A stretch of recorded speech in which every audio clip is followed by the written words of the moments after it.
Show me one country that USAID was in and education improved.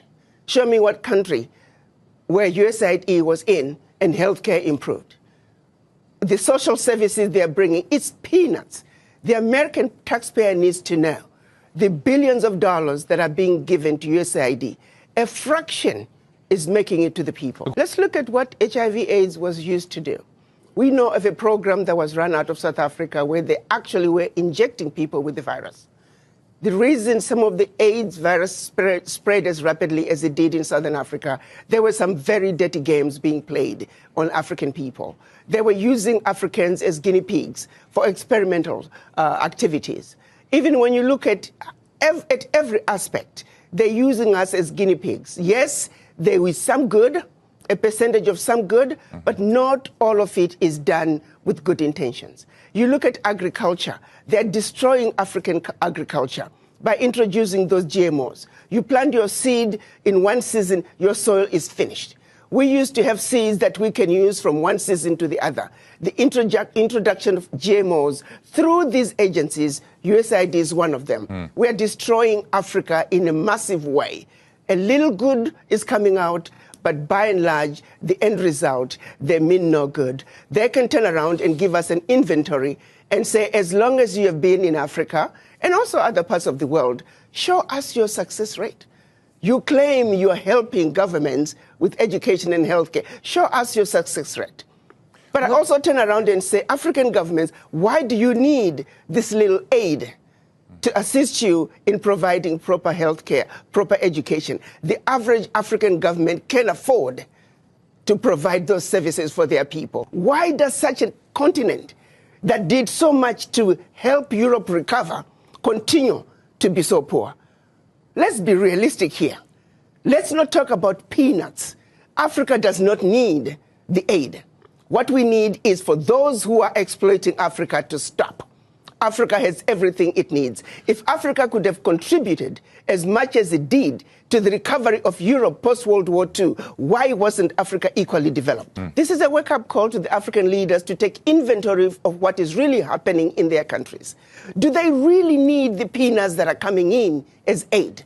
What is really going out? If I may use the example of what happened in Niger when the government decided they were going to take over the mining of their uranium.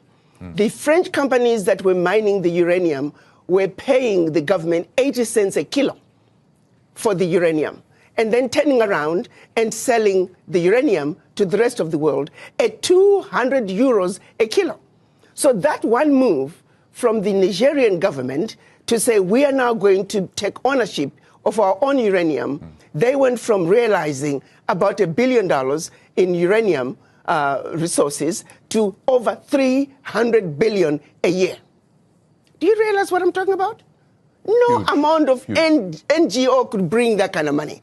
And this is only one mineral. Now imagine the country taking inventory of all their minerals and benefiting from their natural resources like the rest of the countries in the Western world.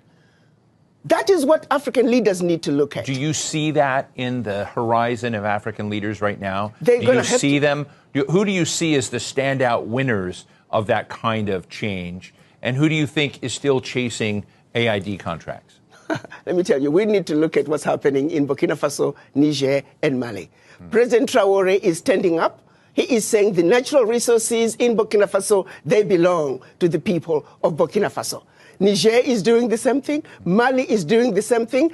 Every leader must look at what's happening in the Sahel nations to say, like anybody else, you must take care of your people. You have your natural resources. You have everything you need to take care of your people. Why do you continue to be beggars? Look at what is being brought in by not only USAID, but all the NGOs in your country. It's peanuts. It's a joke that the African leaders should continue to be beggars of peanuts when you are looking and allowing billions to get out of your country year in and year out, if not trillions, in natural resources that your people should be benefiting from. It is a wake-up call for African leaders to wake up and say, President Trump is saying, US first, America first. You too must say, your country first. because you have everything it takes. It is a joke. It is embarrassing to see I have not seen any African leader cry over USAID leaving. I can tell you for a fact, the average African leader privately is celebrating the exit of USAID because they know what is really going on.